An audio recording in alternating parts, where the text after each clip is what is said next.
Hey guys, what's up? Wolfie Station here, back with another cartoon creepypasta. It's been a while since I did one, so I figured why not do it.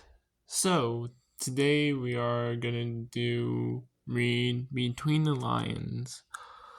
Last episode, if you guys think you might like this, let me know in the comments below. Like, comment, subscribe, hit that bell notification to get notified. And yeah, get get the watch time up, and I'm gonna give a review at the end.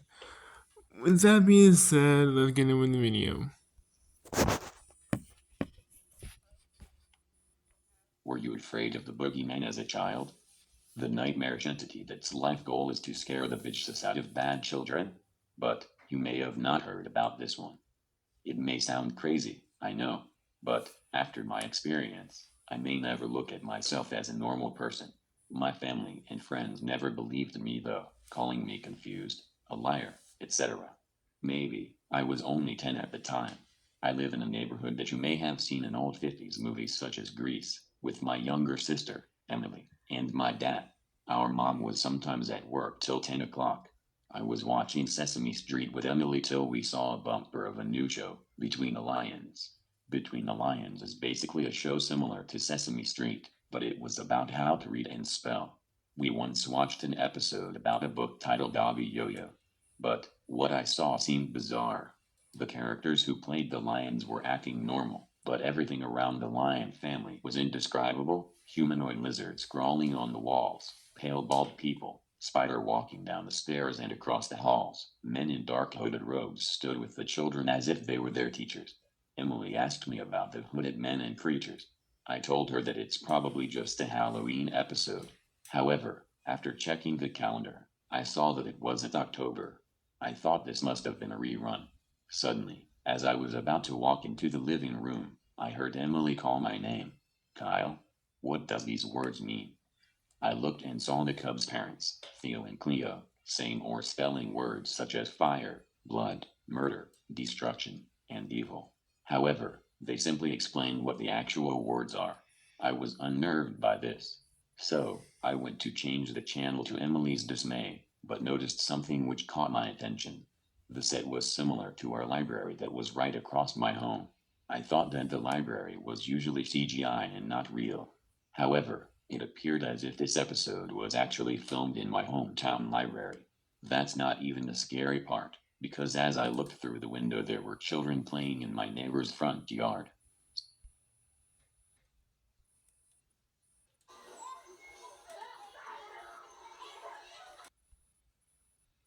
Soon, I glanced back at my television and, in absolute shock, the children were there being filmed. Also, the children were playing with both Lionel and Leona. It was as if they were filming this live. My eyes widened, and Emily noticed that I was pale as a sheet.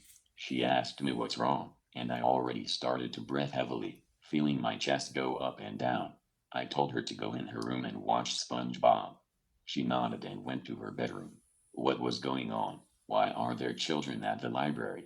And how is it that I'm not losing my mind over something a pair of little children couldn't understand? Being only 10 years old and barely mature enough to understand these types of predicaments, I was both confused and terrified. But I had to keep it from becoming more of an issue, even if it brings me to my downfall. The next day after I got off the school bus, Emily hugged me and said that lions were following her to school. My mind went in all directions. Who followed you? I asked, not letting her know I was horrified. The lions from that show. Silly. She chirped. Now I was starting to panic. My heart was beating like a galloping horse.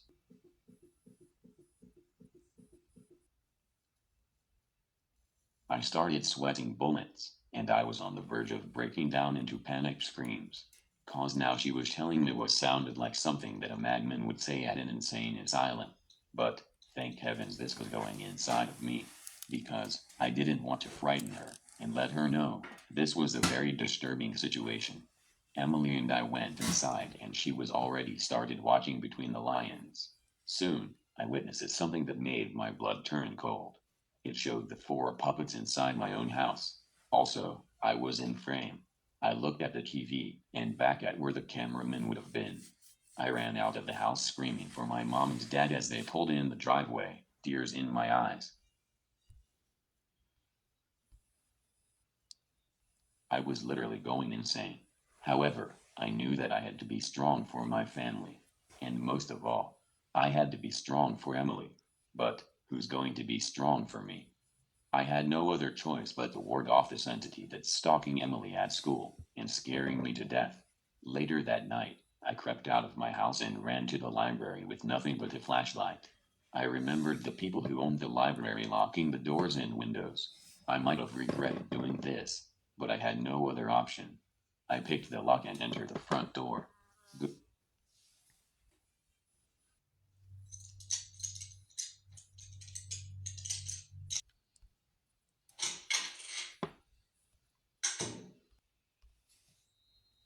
Good thing Skyrim has taught me how to pick locks.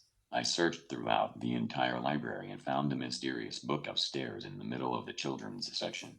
It was a book called the Necronomicon, a book on how to raise the dead. I know this because I accidentally took a peek at my dad watching Evil Dead. I knew that if I took this book to my parents and showed them what our library was doing, they would believe me. So, I grabbed the book and looked at it in my 10-year-old hands. Suddenly, I heard the office doorknob shaking.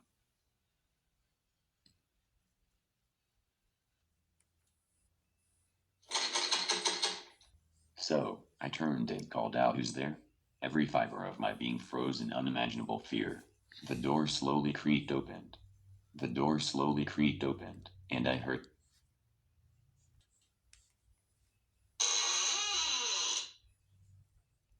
the door slowly creaked open, and I heard the most horrible sound I've ever heard. Then, I saw them crawling on all fours. Pulsating bloodshot eyes were looking straight up at me. One of them had bandages around its eyes, obviously blind. Their grotesque and sharp teeth gnarling, their pointed ears down, obviously angry at what I'd done. But what on earth did I do? All I did was grab this fictional book on how to raise the dead. I shined a flashlight on the creatures, but they vanished. I turned it off to see them still there. I flashed it on and off, realizing they're invisible when in the light. I went to run downstairs, but I saw two similar creatures blocking the entrance, my only escape. The monster on the other side had a hat and t-shirt similar to Lionel in the show. I just figured it out. The truth behind Between the Lions. It was them.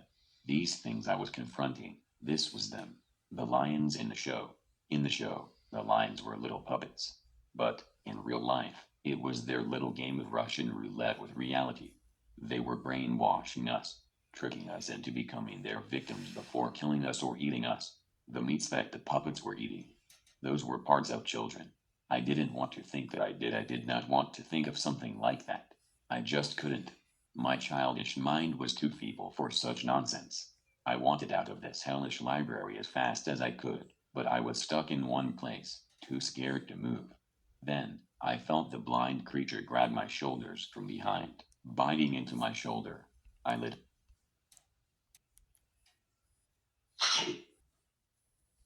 I let out a gut-wrenching cry as the pain shot from my right shoulder down my arm.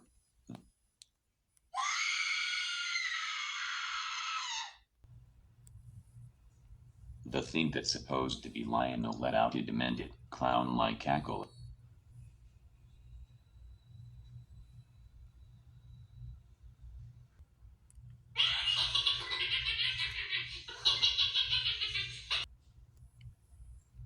I elbowed the monster off my back and punched it in the jaw.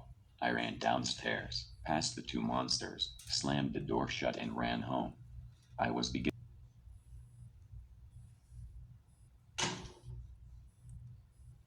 I was beginning to feel dizzy from the amount of blood loss.